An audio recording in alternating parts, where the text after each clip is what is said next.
Another film I watched last weekend was Emilia, Pérez, the new film by Jacques Audiard.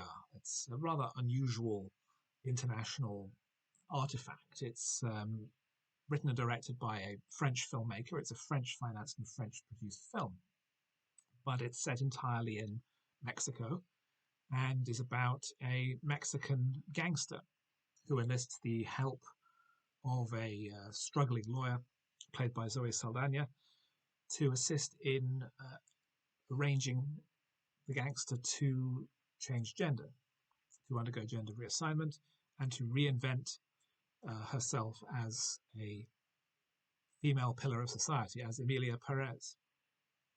But how this affects her relationship with her wife and her two children brings various characters into conflict. The film has been very highly acclaimed, and I found it to be almost completely pointless.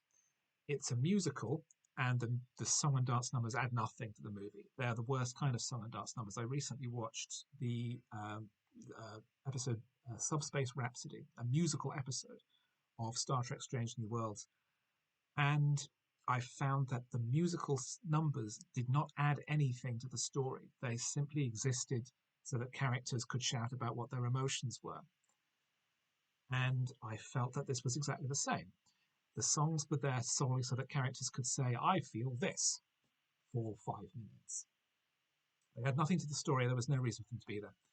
I did find it strange that this is a story about a Mexican trans woman being told by a cis male Frenchman. And there is not a great deal of depth to that, I don't think.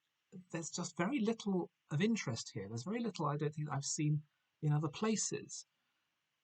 Yes, trans stories need to be told and they need to be given attention and room to breathe. But this is not necessarily the best one to look at. I found the acting to be generally not mediocre at best, but serviceable. Saldaña is fine.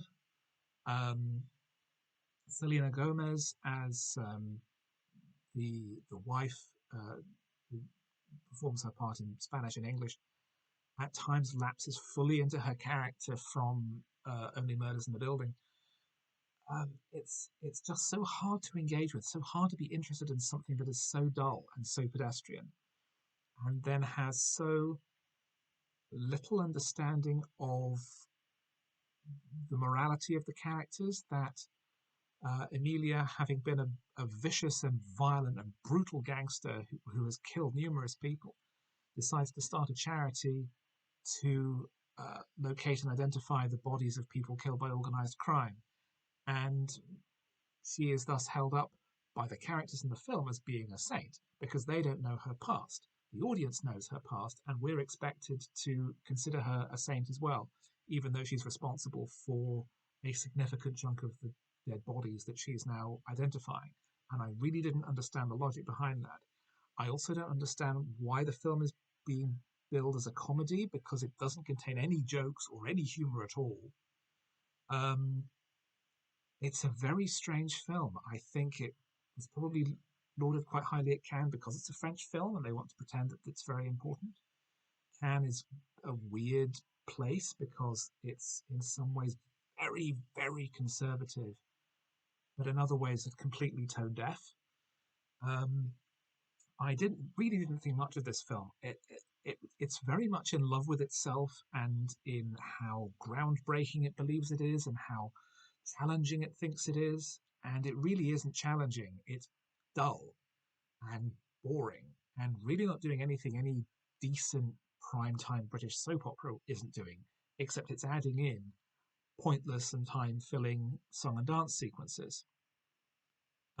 It's wildly self-indulgent and self-important, and probably one of the worst films I've seen this year. It's really a waste of time and effort for both the makers and the audience.